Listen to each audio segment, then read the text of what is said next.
Traveling solo as a woman. Some people still feel quite uncomfortable with this because they think it's quite dangerous. Today with us is Amanda, and she's the owner of the travel blog A Dangerous Business. Amanda, can you introduce us to some misconceptions when it comes to solo female traveling? Of course. So I think that one of the biggest misconceptions is that, as you mentioned, that it's very dangerous to travel alone as a woman. But I really feel like it's not necessarily any more or less dangerous than doing anything else alone as a woman, even in your hometown. In fact, in a lot of cases, it might be safer. I also think that sometimes people think that traveling solo means that you're going to be lonely and bored, but being alone doesn't necessarily have to equal being lonely. So I think that traveling solo can be really empowering to women. You can learn a lot about yourself, and not to mention you learn a lot about the world kind of like outside of your bubble that you're used to living in. And you are very experienced when it comes to traveling alone. Do you have any tips for women who are planning a trip alone? Definitely. I think the first tip that I would give women is to just do your homework. Make sure that you're staying in a neighborhood that's safe.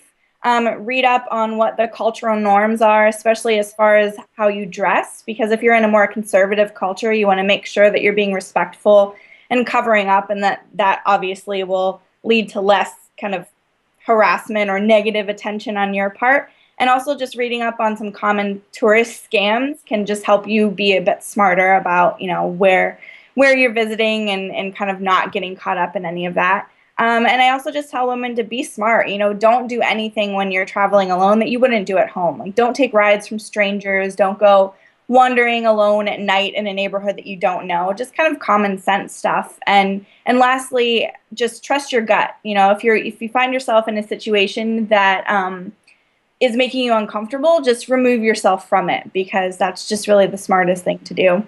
And if you're still kind of unsure about things, signing up for a small group tour with maybe a company like Intrepid Travel or G Adventures or something like that can, I think, kind of alleviate a lot of those tensions or nervousness about traveling solo. Yeah, so if I want to travel alone, are there any certain cities or places or countries you would recommend? Yeah, so some of my favorite places for solo travel include places like New Zealand, Scotland, Iceland, even like Ireland.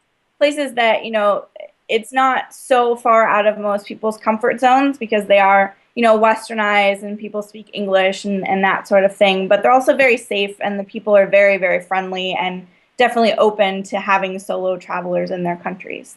So what is your best experience as a solo traveler? Oh my gosh, I have so many great experiences. I think just getting to know myself better and just learning that I am capable of doing anything that I want on my own.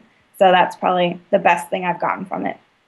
Thank you for being with us today, Amanda. And for you women at home, are you planning a solo trip? Make sure to read the article below and check out Amanda's blog.